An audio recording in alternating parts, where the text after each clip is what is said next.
வணக்கம். ஜெய் வாசவி. வாழ்க வளமுடன். நற்பவி நற்பவி. ஜெய் ஸ்ரீராம். ஓம் கம் கணபதயே நமஹ. ஓம் ராம் ஹஸ்தீஸ்வராய நமக. குருவரில் ஆன்மீக மைய சகோதர சகோதரிகளுக்கும் 30 கோடி தேவர் பெருமக்களுக்கும் ததாசு தேவதைகளுக்கும் சித்தர் பெருமக்களுக்கும் பிரபஞ்ச பேராற்றலுக்கும் ஸ்ரீ லலிதாதேவியின் பொற்பாத கமலங்களுக்கும் தாக்ஷாயணி தாயின் திருவடிகளுக்கும் அடியேனும் சிரம் தாழ்ந்த வணக்கம். நாம இதுக்கு முன்னாடி ஒரு தரம் பார்த்திருக்கோம். திருப்பரப்பு அருவி, கேரளா. அதுக்குள்ளார ஒரு குகை, அதுக்குள்ள தாக்ஷாயணி தேவி இன்னி வரைக்கும் தவம் இருக்காங்க. அந்த தாக்ஷாயணி தேவியோட ஒரு கூறு தவம் இருக்கு அப்படின்னு ஒரு வகுப்பு நாம எடுத்தோம்.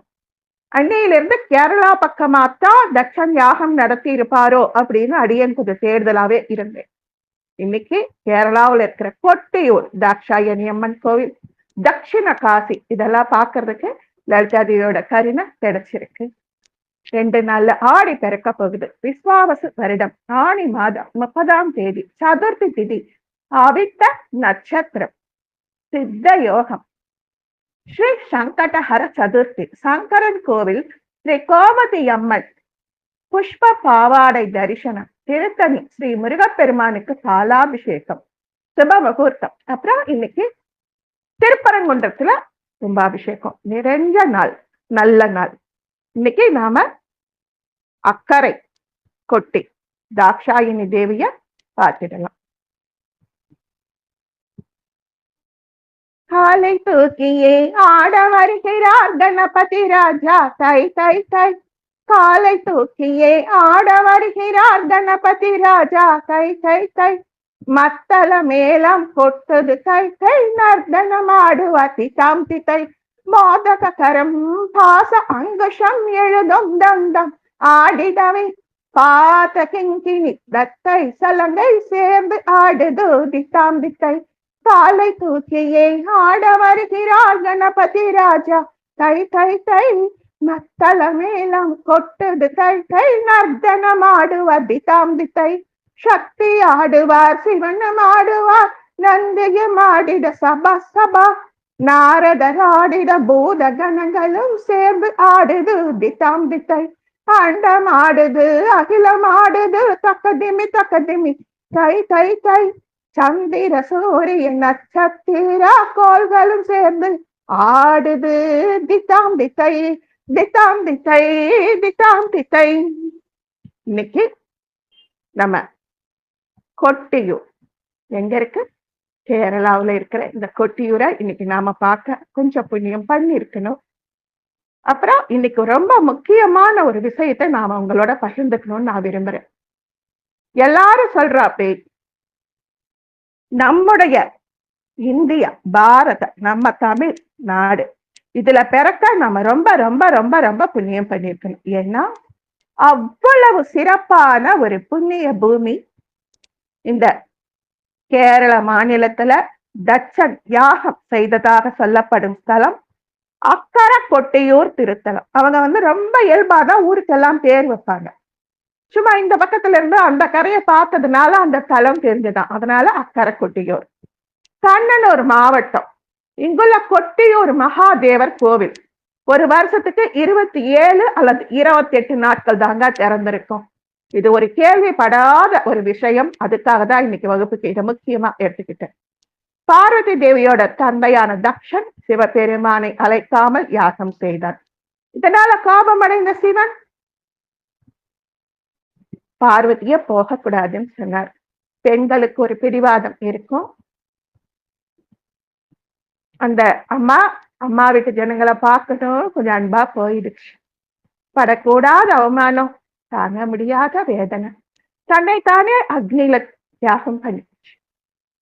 இத கேள்விப்பட்டதும் சிவனாருக்கு வந்த கோபம் சொல்ல முடியல.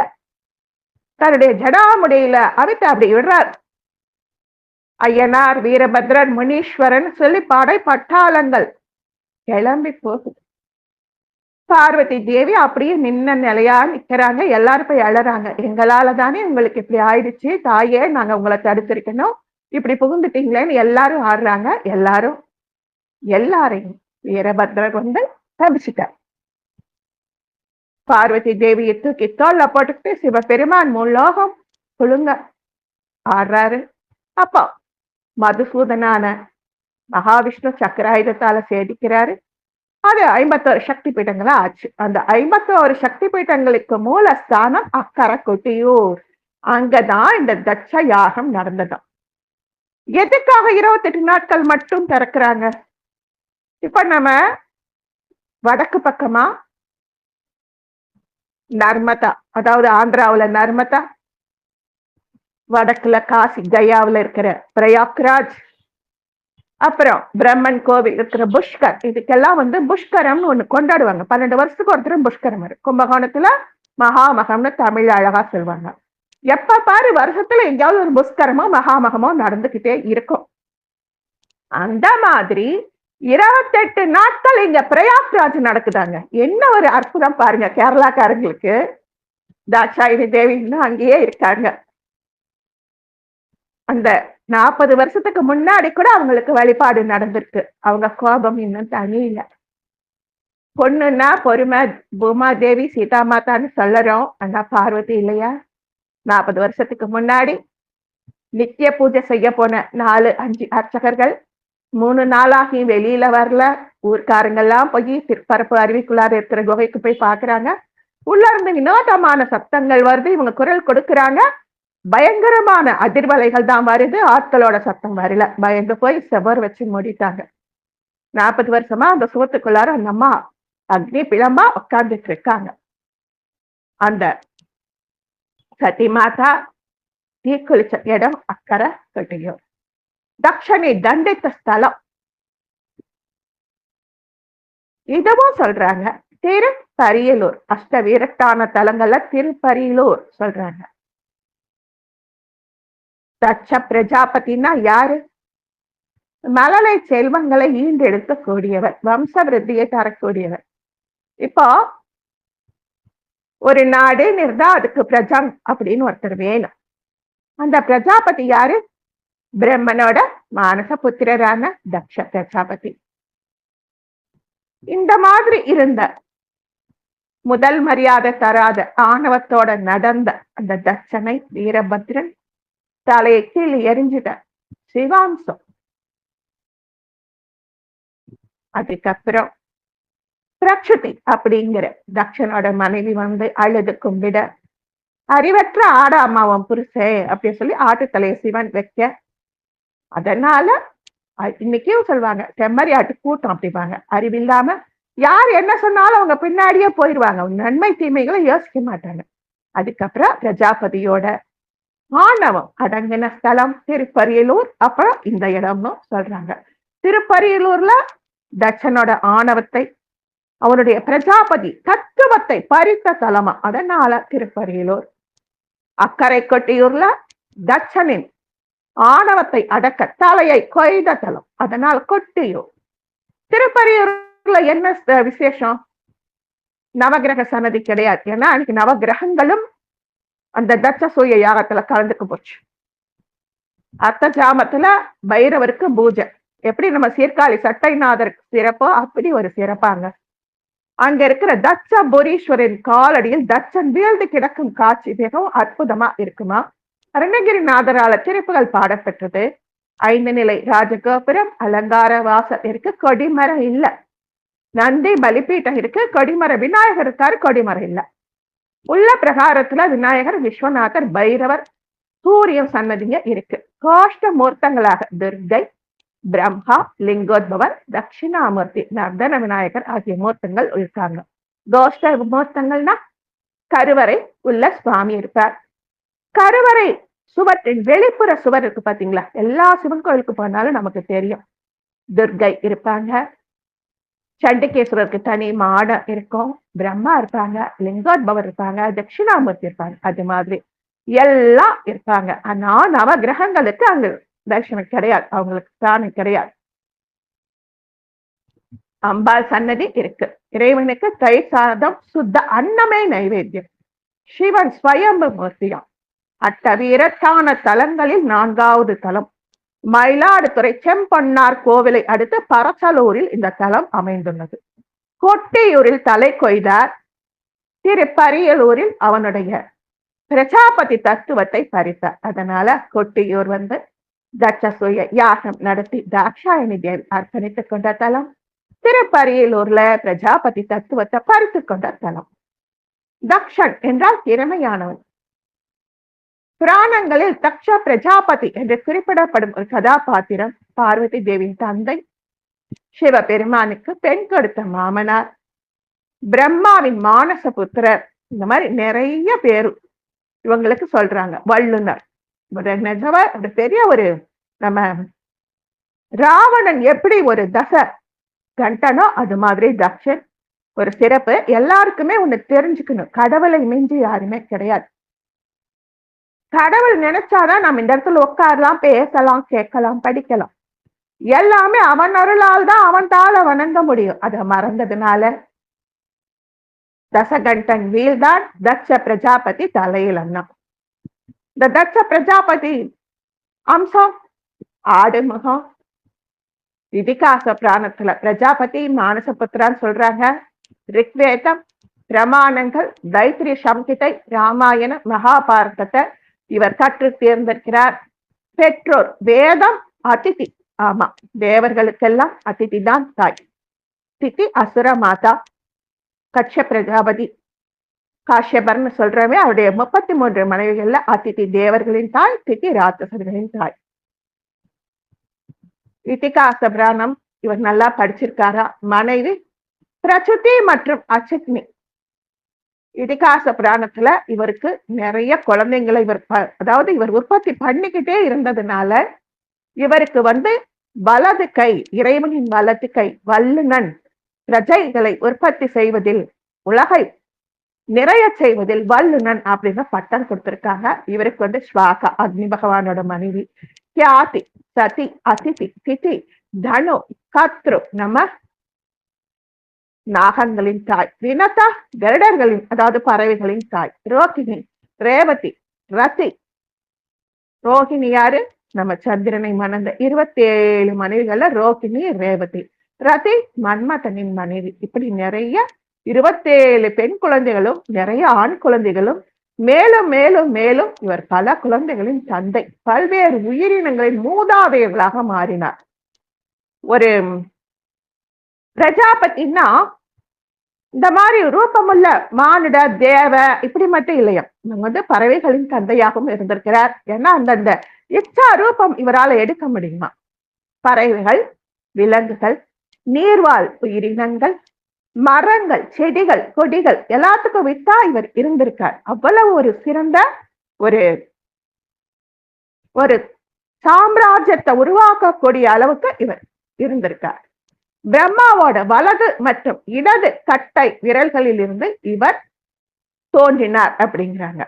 2 கட்டை விரல்களும் இணைந்து இருந்த பொழுது இவர் தோன்றினார். அதான் மானச புத்திரர். மக்ஷ புராணம் தக்ஷன், தர்மன், காமதேவன் மற்றும் அக்னி ஆகியோர் முறையே பிரம்மாவின் வலது கட்டை விரல், மார்பு, இதயம் மற்றும் புருவங்களில் இருந்து பிறந்தனர்.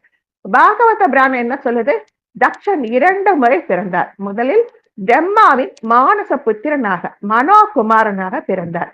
அப்புறம் பிரச்சேதஸ் மரீச்சி மகரிஷி மகனாக பிற்கால புராணங்கள்ல பிறந்தார் அப்படின்னு சொல்றாங்க. ரிக்வேதம் தக்ஷனும் அதிதி தெய்வமும் ஒருவரிடமிருந்து ஒருவர் தோன்றியதாக கூறுகிறது. அதனால அதிதிங்கிறவ ஒரு தரம் தாயாகவும் ஒரு தரம் தட்சனின் மகளாகவும் கூட அறியப்படுறாங்களாம். துணைவியரும் குழந்தைகளும் புராண நூல்களின்படி பிரசுதி சுயம்பு அப்படிங்கிற அவங்க மனைவிக்கு 16,000 அல்லது 1624 அல்லது 60 மகள்கள் அல்லது 16 மகள்கள், 27 மகள்கள், நட்சத்திரங்கள், நிறைய பஞ்சஜனன் அப்படின்னு சொல்லக்கூடிய ஒரு தொகுப்பு மகன்கள் இவங்களுக்கு பிறந்தாங்களாம். 2 மனைவிகளுக்கு இவ்வளவு குழந்தைங்கள இவரு பிறக்க வச்சிருக்கார். தட்சனை உலகத்தில் வசிக்க பிரம்மா நியமித்தார். அவர் என்ன பண்ணார்? முனிவர்கள், அசுரர்கள், யக்ஷர்கள் மற்றும் ராட்சசர்கள் எல்லாத்தையும் தட்ச பிரஜாபதி மனசுல இருந்து உருவாக்கினார். ஆனா இத்தனையும் உருவாக்கினவர் அதை நிலைநாட்ட வெற்றி பெற தவறிவிட்டார்.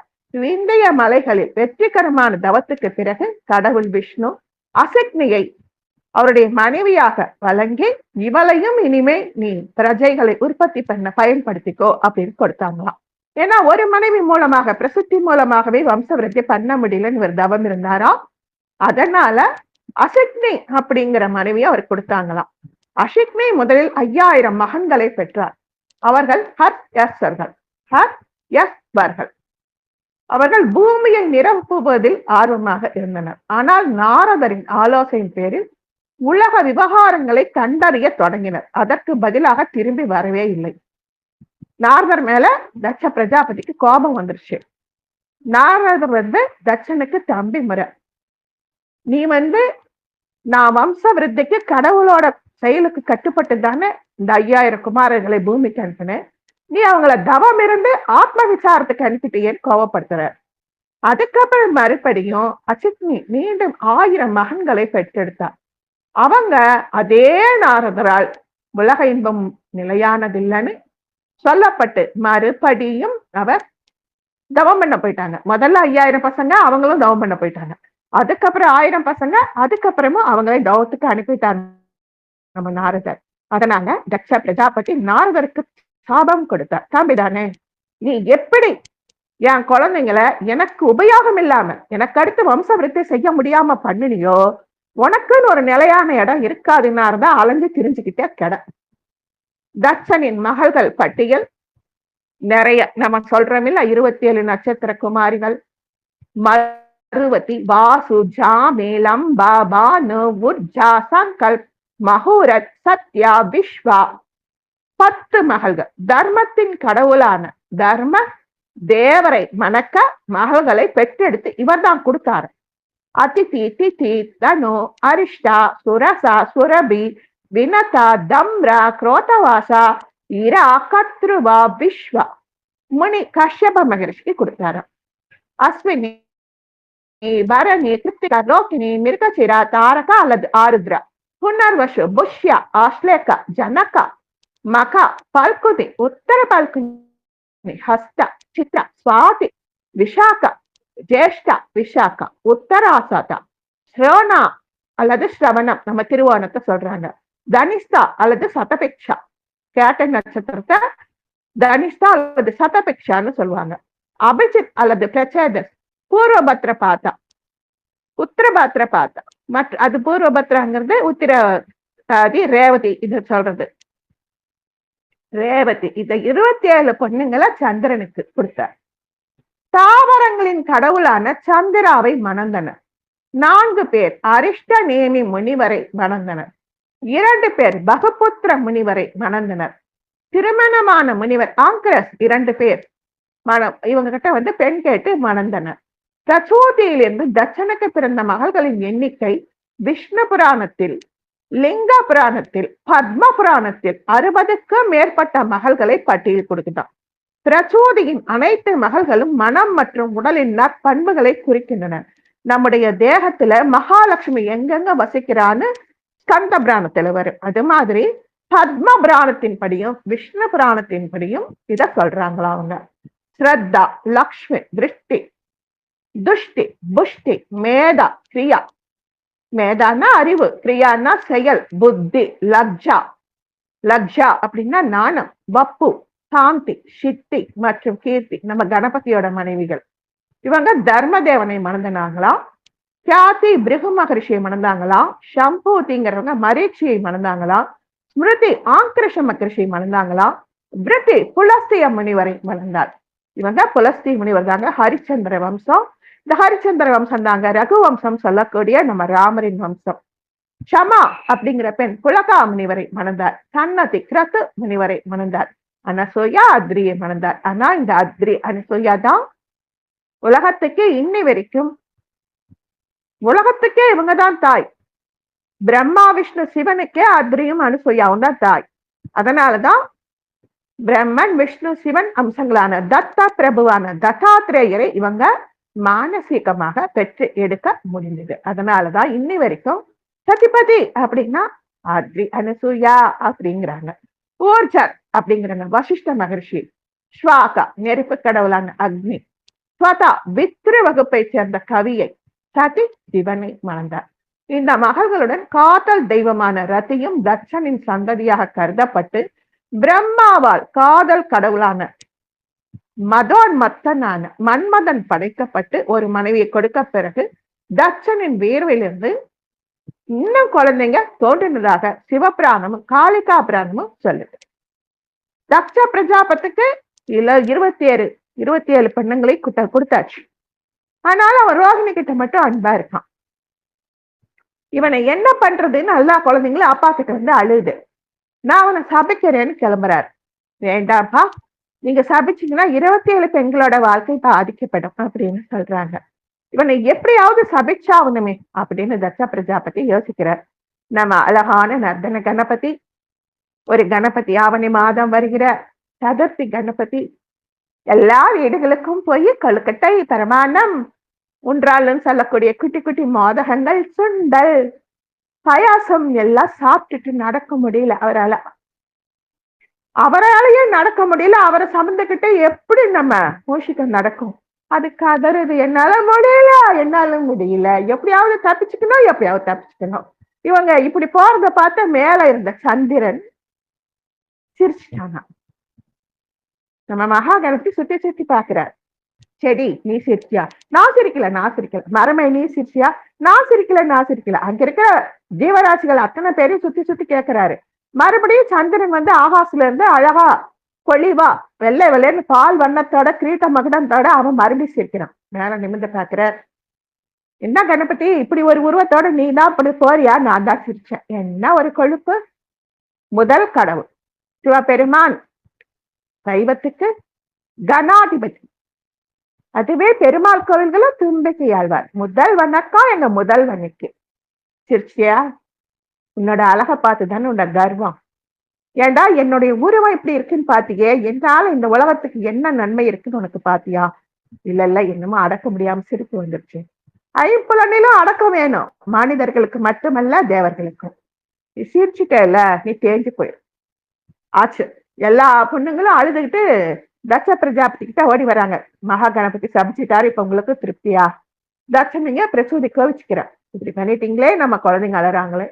தட்சனும் கைலாசம் போறான் பிரசூதியோட. 27 பெண்களும் போறாங்க. அங்க மகா கணபதி கால விழுந்து அழறாங்க. சிவபெருமானும் பார்வதியும் சொல்றாங்க, அப்பா நீ ஐம்புலன்களிலும் அடக்கம் வேணும் சொன்ன, ஒத்துக்கிறான். எல்லா கடவுளுக்கும் முதல் கடவுள் நீதானே. எந்த பூஜை பார்வதி பரமேஸ்வரனே செஞ்சாலும் ஒரு மஞ்சள்ல ஒரு பிள்ளையார குடிச்சு வச்சுதானே நாங்க பண்ணறோம். அப்ப முதல் கடவுள் நீதானே. ஆமாப்பா. அப்ப நீ ஐம்புலன்ல அடக்கம் வச்சு கோவத்தை அடக்கம் இல்ல. ஆமாப்பா, மன்னிச்சிடுங்க. அதுக்கப்புறம் 15 நாள் தேய்வாய், 15 நாள் வளர்வாய். அன்னைக்கு சந்திரன் உயிர் போற நிலையில மோனாம்பர வடிவில் இருந்தான். சந்திரனை தூக்கி சிவபெருமான் தன்னுடைய ஜடா முடியில வச்சுக்கிட்டு, இனிமேல் ஆணவத்தை அடக்கு, என்னுடைய சிகையில் ஏறிவிட்டா என்று மயங்காது. இந்த பிறைய பார்க்கும் போதெல்லாம் எல்லா ஜனங்களுக்கும் தேவர்களுக்கும் பயம் வரும்.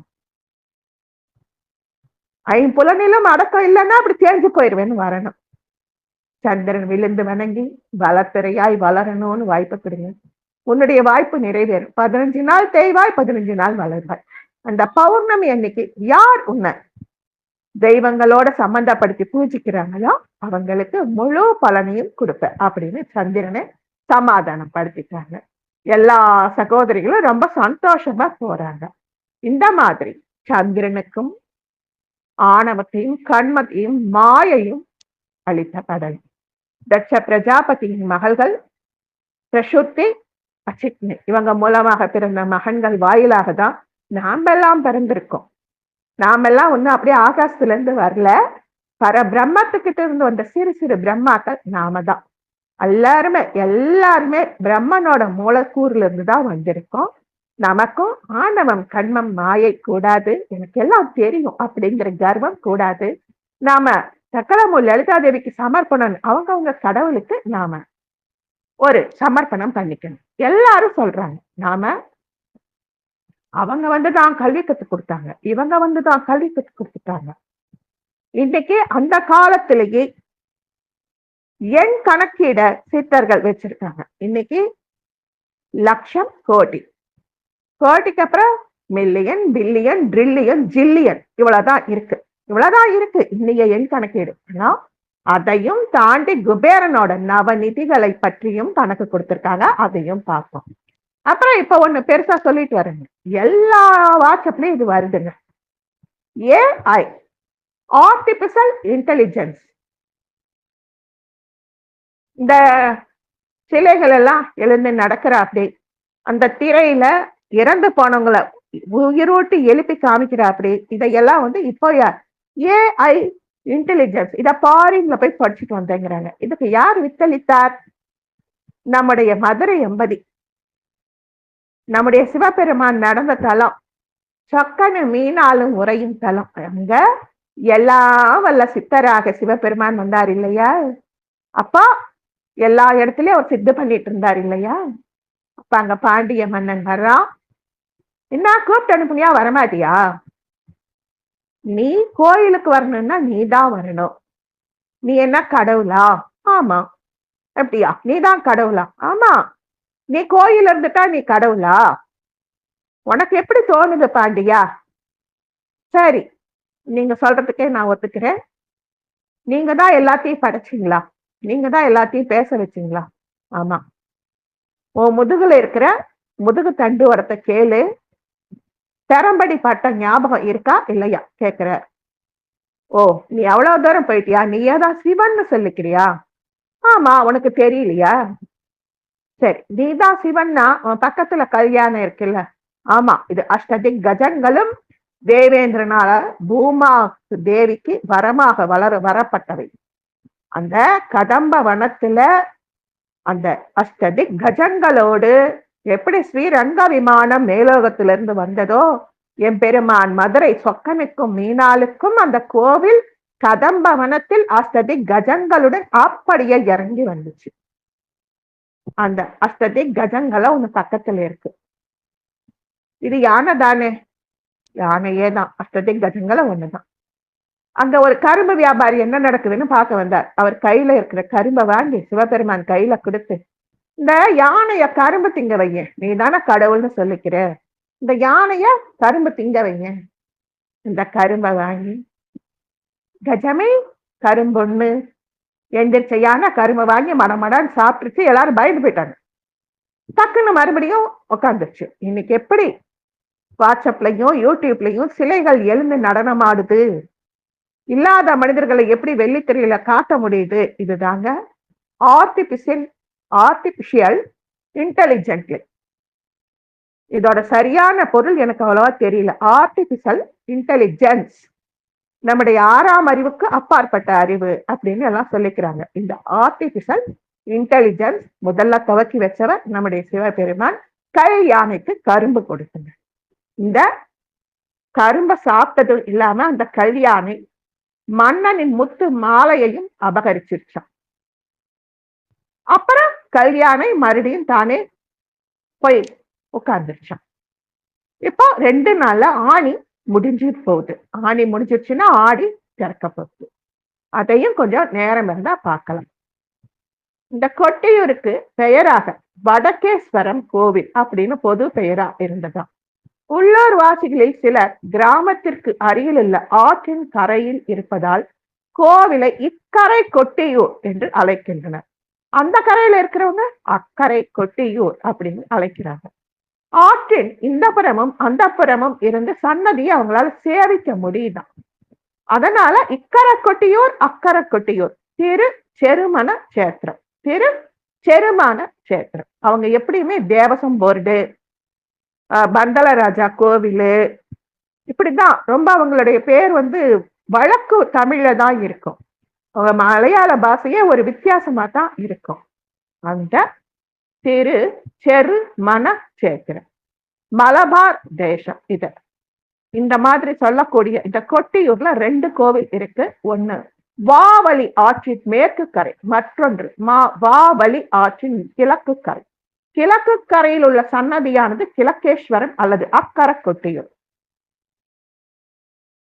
அக்கரை கொட்டியூர் வைகாசி மகோற்சவத்தின் போது மட்டுமே திறக்கப்படும். போன வைகாசி பாணியே முடிய போகுது. அந்த தற்காலிக பர்ணசாலை தான் அமைப்பாங்க. பெருசா ஒரு மண்டபமோ கல்கோயிலோ அமைக்க மாட்டாங்க.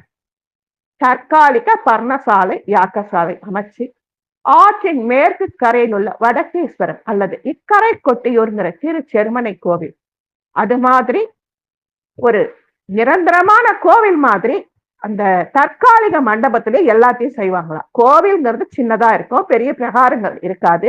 யாகசாலையை அப்பப்ப அமைச்சுக்குவாங்க. ஏன்னா 28 நாள் அல்லது 27 நாள் தான் இது திறந்து செய்யக்கூடிய கோவில். அப்புறம் மூடிடுவாங்களாம். இந்த கோவிலோட பரப்பளவு 80 ஏக்கராங்க. 80 ஏக்கர் பரப்பளவுள்ள அடர்ந்த காடுகள் நிறைந்த பகுதியில் அதன் மையத்தில் கோவில் அமைந்துள்ளது. ஆதி காலத்துல ஆற்றின் கிழக்கு கரையில் உள்ள அக்கரை கொட்டியூரானது யாகம் செய்த இடத்தினாலே சதிதேவி இந்த இடத்துல தீப்பாய்ந்து தற்கொலை செய்து கொண்டதால் இந்த அக்கரை கொட்டியூர்ல அவ்வளவா திறந்து அவங்க பூஜை பண்றது இல்லையா.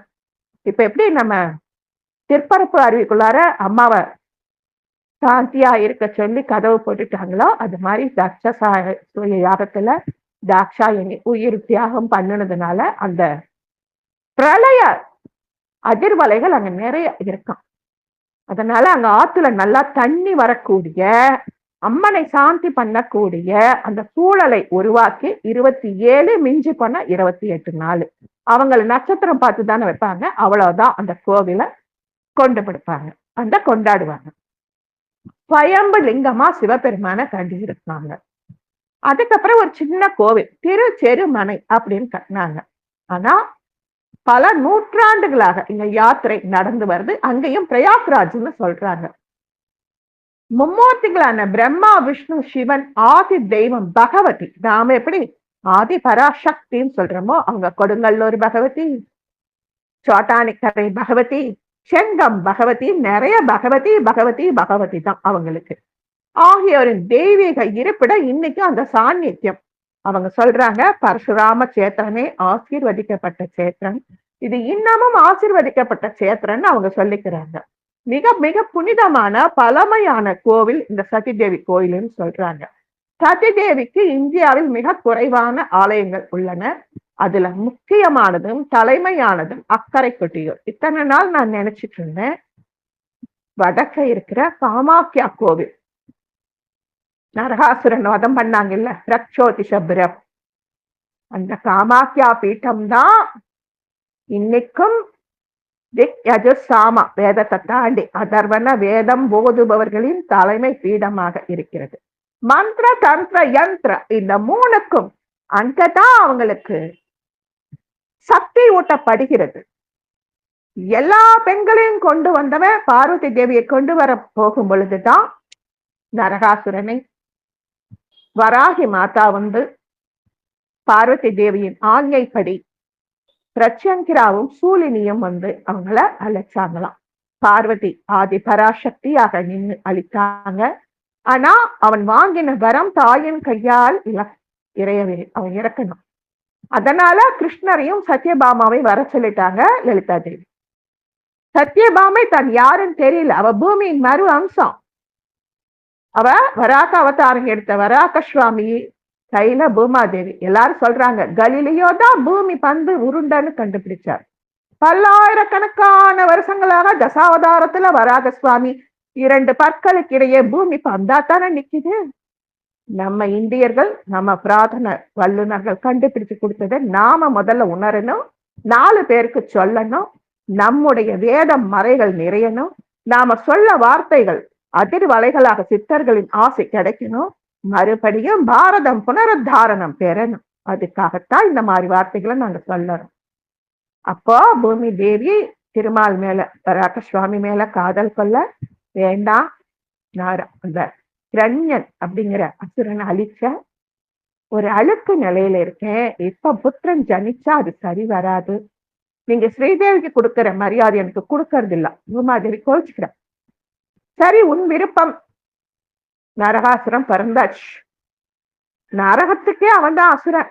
பூமாதேவி நடுங்கிறா. சொன்னா கேட்டியா? இப்ப பாரு என்ன ஒரு அனர்த்தம் விளைவிச்சு வச்சிருக்க. சரின்னு பூமாதேவி என் பையனாச்சேன்னு பிரத்யோதிஷபுரம் சுயமாக ஒளிரும் நகரம் கட்டி கொடுக்கிறா. அவனுடைய அட்டகாசங்கள் தாங்க முடியல. மகாவிஷ்ணு கிட்ட வந்து நிக்கிறா. உன்னால் விளைந்த மகன் உன் கையால் தான் அழியணும். என்ன நான் ஒரு தாய், நான் என் குழந்தைய எப்படி கொல்லுவேன்? ஏன் இந்த பூமியில ஜனிக்கிற அத்தனை உயிர்களையும் நீ வச்சுக்கிட்டேவா இருக்க? காலகதி முடிஞ்சது உன்னால் தானே அடக்கமாறாங்க.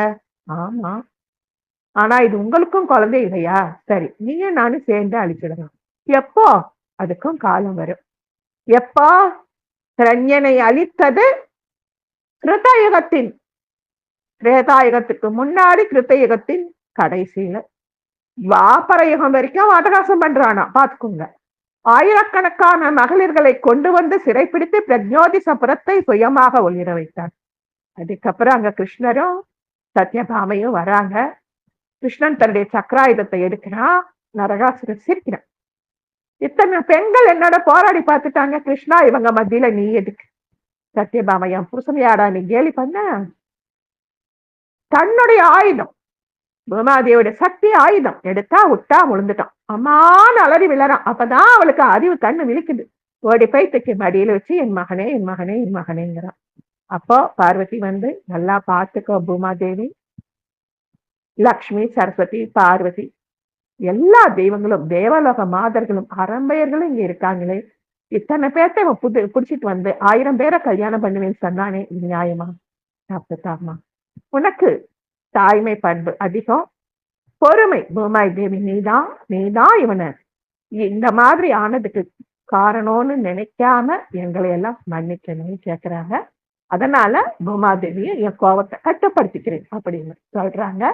அதுக்கப்புறம் நரகாசுரன் சொல்றான், 3 யுகமாக நான் இருந்தும் எனக்கு புத்தி இல்லாம போயிடுச்சு. கிருத்தயுகத்தின் கடைசி காலம், திரேதாயுகத்தின் ஆரம்ப காலம், துவாபர யுகம் 3வது யுகத்திலையும் இருந்தோம்.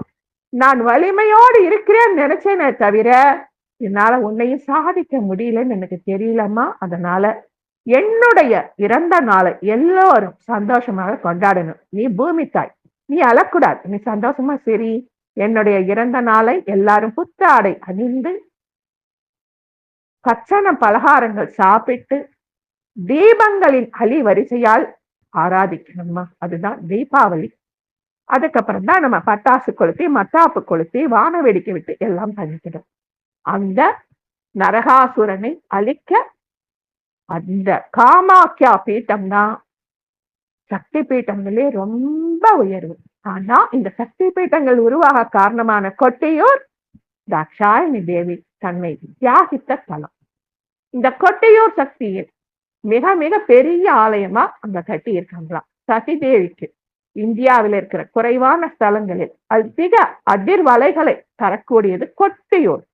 இங்க ஒரு நிரந்தர கட்டிடம் கிடையாது. கோவில் பெருசு 80 ஏக்கரா, ஆனா நிரந்தர கட்டிடம் கிடையாது. தேவைக்கு தற்காலிக ஆபரண அறை, ஆயுதங்களை வைக்கும் அறை, மட, பள்ளி, எல்லாத்துக்கும் எளிமையான ஓலையிலான குடில்கள் அத்தனையும் பாதுகாப்பா இருக்கு. அதை நாம யோசிக்கணும். அவன் எல்லாமே பார்த்தா ஆதி காலத்துல ரிஷிமுனிகள் வசித்த பர்ணசாலைகள் மாதிரிதான் இருக்குமா. கல்லு மண்ணு சேர்த்து கட்டின கட்டிடங்கள் கொஞ்சம், பர்ணசாலைகள் ரொம்ப பெருசு. எந்த இடத்துல சதிதேவி தீ பாஞ்சாலோ அதை ஒட்டி ஒரு ஸ்வயம்பு லிங்கம் உருவாகிருக்கு. உயரமான தலமா அந்த இடம் இருக்கு. அத அம்மார கழுத்தரா அப்படின்னு அந்த தேவியை வணங்குறாங்களாம். அம்மார கழுத்தரா, அம்மா இந்த இடத்துல நீ குறிச்சிட்டீங்க. அம்மார கழுத்தராவில் சக்தியை வணங்குகிறார். இது சக்தி பீட்டங்கள் தோற்றம் கொண்ட கோவில். எல்லா தெய்வங்களின் சங்கமம் இந்த இடம். அதனால இதை கூட்டியூர் அப்படின்னு அழைக்கப்பட்டு கடைசிக்கு கொட்டியூர் ஆயிடுச்சு. நம்ம கண்ணகி அம்மா கடைசியா சிலம்பெடுத்து நின்ன இடம் கடை சிலம்பேந்தல்.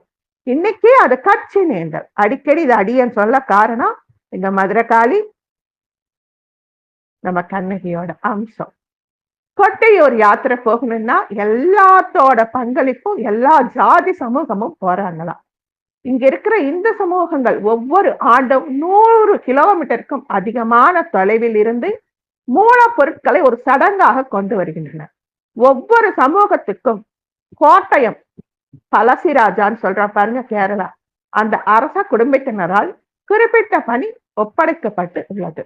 அவங்க அன்னைக்கு ஆரம்பிச்சாங்க பாத்தீங்களா, தாக்ஷாயணி தேவி தீப்பாஞ்சப்போ, அந்த பழசிராஜா அரண்மனை ராஜாக்கள் நீ இந்த காணிக்கை பொருளை கொண்டு வரணும், நீ இந்த காணிக்கை பொருளை கொண்டு வரணும், எத்தனை யுகத்துக்கு முன்னாடி நிர்ணயம் பண்ணாங்களா, இன்னி வரைக்கும் அவங்க மாறலையாங்க.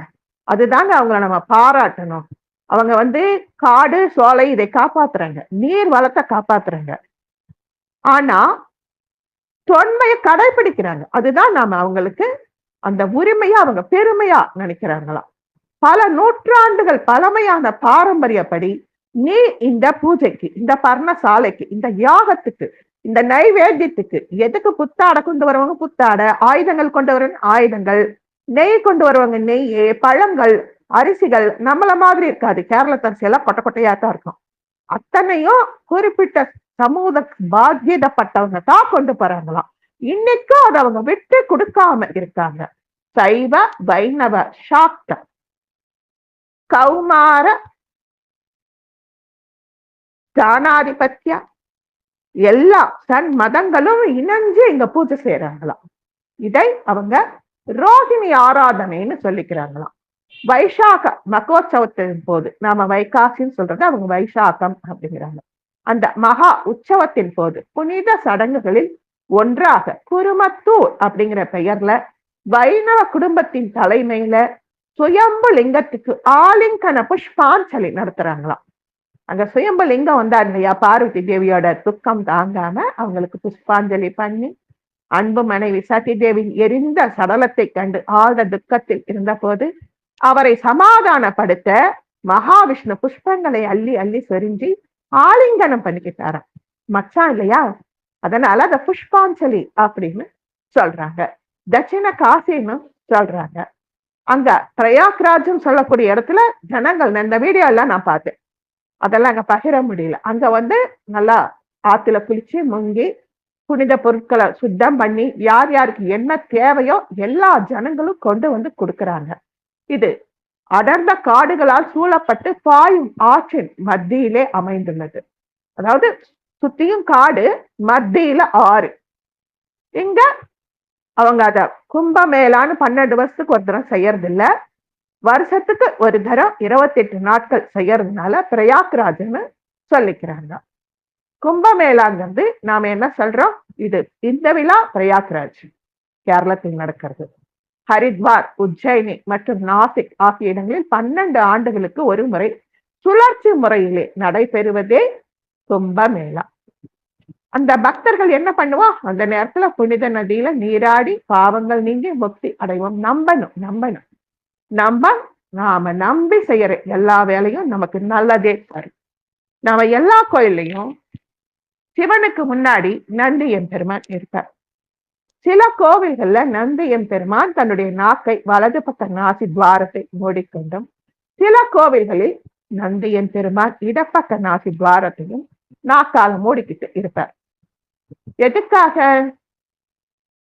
இந்த மூச்சு நம்ம சொல்றோம் பாத்தீங்களா, நாடி சுத்தி பண்றது, இடக்கலா பிங்களா இதெல்லாம் சொல்றோம் பாத்தீங்களா, அந்த நாக்கு மூக்கை ஏன் அடைச்சிட்டு இருக்கு? சிவகணங்களுக்கு தலைவர் நந்தி, சிவாலயங்களில் அதிகார நந்தி, அப்பப்பா வாகன நந்தி, விஷ்ணு நந்தி, பிரகார நந்தி, இப்படி 5 நந்தி ஒரு கோயிலுக்கு. இந்திரன் ஒரு நந்தி. இப்படி 5 நந்தி இருந்தாலும் பெருமானின் நேரெதிரே நிற்கும் நந்தியே பிரதான நந்தி. அவங்களுக்கு ஒரு பக்கம் மூக்கு, நம்ம நாடி சுத்தி பண்ணுவோம், நீங்க அதை என்ன சொல்வீங்கன்னு எனக்கு தெரியல. மூச்சு பயிற்சி பண்ணும் பொழுது ஒரு மூக்க மூடி அதுல மூச்சை இழுத்துக்கிட்டு மறுமூக்கு வழியா வெளிவிடுவோம், அதாவது ஓட்ட வழியா. அந்த மாதிரி சிவபெருமான் ஆழகால விஷம் உண்ட பொழுது அந்த தொண்டையில நின்ன விஷத்தை ஆற்றுப்படுத்த தன்னுடைய ஒரு பக்கம் மூக்கு நாசியிலிருந்து காத்து விட்டு, அதை மூடிட்டு மறுபக்க நாசியிலிருந்து காத்து விட்டுன்னு ஆத்து படுத்துறாரு. இந்த அதிகார நந்திக்கு முகம் மட்டும் பசு வடிவும், உடல் சிவஸ்வரூபமாகவும் காட்சி பெற்றாங்க. சில கோவில்கள்ல 2 பக்க மூக்குலையும் நாக்க வைக்காம நடுவுலையும் வச்சு இருப்பாரு. எப்பயுமே சிவனுக்கும் நந்திக்கும் மத்தியில போகக்கூடாது. நந்தியம் பெருமானுக்கு வந்த ஆணவம் காரணமாக கொம்புகளுக்கு மத்தியில ஆடிய நடனம் பிரதோஷ நடனம். அந்த இரு கொம்புகளுக்கு இடையே நந்தியன் பெருமானை தொடாம தூரமா நின்று சிவபெருமானை நாம் சேவிக்கணுமா. நந்தி ரிஷபரூபமாகவும் சிவஸ்வரூபமாகவும் இருக்கிற நந்தி, நாக்கு இடது நாசை அடைத்துக் கொண்டிருக்கும் நந்தி தனது வலது நாசியால் சுவாசிப்பதாகவும் இதை சூரிய கலை அப்படின்னு சொல்றாங்க. அதுக்கப்புறம் இடது நாசியால் சுவாசித்து வலது நாடியை இழுத்து வச்சுக்கிட்டு இருந்தா சந்திர கலை அப்படின்னு சொல்றாங்க. சிவன் கோவிலில் உள்ள அம்மன் சன்னதியில் உள்ள நந்தியின் நாக்கு வலது நாசியை மூடியது போல இருக்கும். இங்கு நந்தி இடது நாசியினால் சுவாசம். இது சந்திரக்கலை.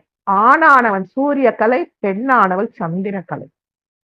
ஆலயத்தின் வெளியே அமர்ந்திருக்கும் நந்தியின் நாக்கு இரு நாசிகளுக்கும் இடையிலே நடுவாக துடிக்கும். இது வாசி யோகங்க, வாசி யோகம். இந்த வாசி யோகத்தை சிவபெருமான் நந்தி கத்துக்கிட்டு நமக்கு கத்துக் கொடுத்திருக்கிறார். இவருடைய மூச்சு காற்றில் ஊஞ்சல் மாதிரி இறைவன் சந்தோஷமா ஆதரான. சுவாசக்கலை என்பது வலது இடது அல்லது சூரிய சந்திர கலைகள்னு வேறுபடுது. நமது கை விரலை பயன்படுத்தி நாசியை மாற்றி மாற்றி அடைத்து சுவாச பயிற்சி செய்யறோம்.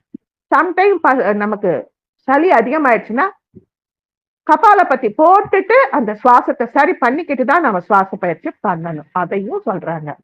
இறைவன் கருவறையில் இருந்து வடியும் திரு மஞ்சள் நீர் கோமுகம் வழியே வெளியேறுகிறது.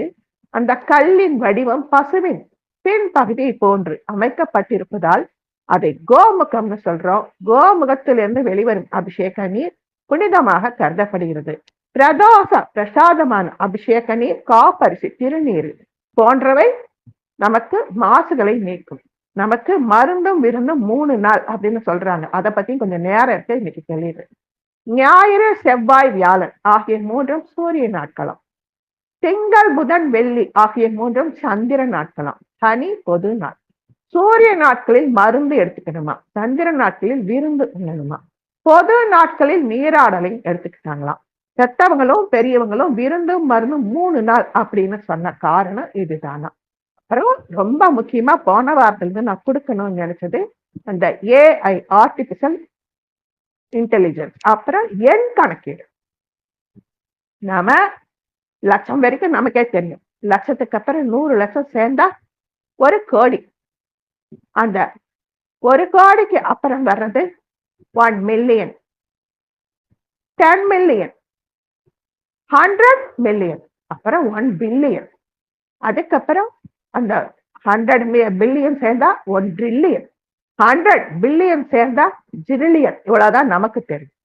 ஆனா இவங்க என்ன சொல்றாங்கன்னா, அந்த ட்ரில்லியனுக்கு அப்புறம் வருது பாத்தீங்களா, அதுக்கு ஒவ்வொன்றுக்கும் அவங்க நல்லாவே பேர் வச்சிருக்காங்க. மில்லியன் அப்படின்னு சொல்றதுக்கு பதிலா அற்புதம் அப்படிங்கிறாங்க. பில்லியன் அப்படின்னு சொல்றதுக்காக நிகரற்ற அற்புதம், நிகரற்ற அற்புதம். பில்லியன் வரக்கூடியத கும்பம்னு கொண்டு வராங்க. கும்பத்துக்கு அடுத்து வர்ற பில்லியனுக்கு கணம்னு சொல்றாங்க. கணத்துக்கு அடுத்து வரக்கூடிய ட்ரில்லியனை கற்பம்னு சொல்றாங்க. 100 ட்ரில்லியன் வந்தா நிகற்பம்னு சொல்றாங்க. 1000 ட்ரில்லியன் வந்தா பதுமம்னு சொல்றாங்க. நம்ம குபேரன் படத்துக்கு முன்னாடி நீங்க பார்த்திருப்பீங்க, ஒரு தாமரை பூ இருக்கும், தாமரை பூக்கு மேல ஒரு சங்கம் இருக்கும், சங்கத்துக்கு மேல மீனம் இருக்கும். அதையும் இங்க கொண்டு வராங்க. பதுமம். அதுக்கு அடுத்த ஸ்டேஜுக்கு வருது சங்கம். அதுக்கப்புறம் வருது வெள்ளம், வெள்ளமாட்டம் சம்பாரிச்சோம் அது. அதுக்கப்புறம் வருது அந்நியம், அதுக்கப்புறம் வருது அர்த்தம், அதுக்கப்புறம் வருது பரார்த்தம், அதுக்கப்புறம் வருது பூரியம், அதுக்கப்புறம் வருது முக்கோடி, அதுக்கப்புறம் வருது மகாயுகம். எவ்வளவு அழகாக நமக்காக இந்த பெரியவங்களும் பெத்தவங்களும் எண் கணக்கீடு சொல்லி கொடுத்திருக்காங்க. அடியேன் ஒரு தடவை சொல்லியிருக்கேன். 60 நிமிடங்களை கொண்டது 1 மணி, 60 நொடிகளை கொண்டது 1 நிமிடம், கண் சிமிட்டும் நேரமும் கை சொலுக்கும் நேரமும் 1 நொடி. அந்த நொடிய 60 பகுத்தா விகடி இப்படியும் கண்டுபிடிச்சு கொடுத்துருக்காங்க. மழை துளி பூஞ்சாரலா தூரினா சாரல் தூவுதுன்னு சொல்றோம். அந்த சாரலை 100ல ஒரு பங்கா பிரிச்சு துமின்னு கொண்டு வந்திருக்காங்க. சாரலே கண்ணுக்கு தெரியாது, அதை துமி தெரித்தல் அப்படின்னு கொண்டு வராங்க. இந்த துமி தெரித்தலை நாம அனுபவிக்கணும்னா தயிர் சிலுப்புறவங்க பக்கத்துல உட்காரணுமா. அந்த துமியானது மேல பட்டுதா படலையா அப்படின்னு தெரியாம இருக்கிறது தான் துமி தெரித்தலாம். இது மாதிரி நிறைய நிறைய நமக்காக பெரியவங்க சொல்லியிருக்காங்க. நேரம் கருதி நாம பஞ்சபூதங்களின் மூல மந்திரத்தோட வகுப்பு முடிச்சுக்கலாம். பூமாதேவிய லம், வருண பகவான வம், அக்னி பகவான ரம், வாயு பகவான ஹம், பராகாசத்தை யம் அப்படின்னு தினமும் சொல்லி பஞ்சபூதங்களின் ஆசீர்வாதம் நமக்கு கிடைக்கணும் அப்படின்னு சொல்லி வேண்டிக்கிறேன். இவ்வளவு நேரம் பொறுமையா கேட்ட அத்தனை நல் உள்ளங்களுக்கும், இன்னைக்கு எவ்வளவு நாளாக அவர் தேடிக்கிட்டு இருந்த தாக்ஷாயினி தேவி தன்னை தானே அர்ப்பணித்த அந்த ஸ்தலத்தை பத்தியும் நாம தெரிஞ்சுக்கிறதுக்கு லலிதா தேவியோட கருணை இருந்ததுனால தெரிஞ்சுக்கிட்டோம். அந்த அக்கரை கொட்டியூர்ல தட்ச பிரஜாபதியோட தலை வெட்டப்படுது. திருப்பரியூர்ல பிரஜாபதி பதவி பறிக்கப்பட்டு ஆட்டுத்தலை பொருத்தப்படுது. அதுதான் இன்னைக்கு நாம பார்க்கணும். அடியேனுக்கு ஒரு வருஷமாகவே இந்த கேள்வி இருந்தது. கேரளாவுல திருப்பரப்பு அருவிக்குள்ள இருக்கிற குகையில இன்னைக்கும் தாட்சாயணி தேவி கோபம் அடங்காம உட்கார்ந்துருக்காங்களாம். எங்க அம்மா என்ன கோபமா இன்னும் உட்கார்ந்துருக்காளோ தெரியல. அப்ப அந்த கேரளா பக்கமாகத்தான் தாட்சாயணி தேவி தீயில பாஞ்சிருக்கணும்னு அந்த தாட்டை வச்சு தேடினதுல இவங்க கிடைச்சிட்டாங்க. அது லலிதா தேவியோட கருணை. பிரபஞ்சங்கள், சித்தர்கள், 33 தேவர்கள் அத்தனை பேரோட ஆசீர்வாதமும் நம்முடைய சகோதர சகோதரிகள் குருவருள் ஆன்மீக மையத்து அன்பர்களின் ஆசிகளோடையும் இன்னைக்கு கிடைச்சி உங்களோட பகிர்ந்துகிட்டேன். இவ்வளவு நேரம் பொறுமையா கேட்ட அத்தனை நல் உள்ளங்களுக்கும், பிரபஞ்ச பேராற்றலுக்கும், லலிதாதேவியின் பொற்பாத கமலங்களுக்கும் அடியேனின் சிரம் தாழ்ந்த வணக்கம். வாழ்க வளமுடன். ஜெய்வாசவி நற்பவி நற்பவி. ஜெய் ஸ்ரீராம்.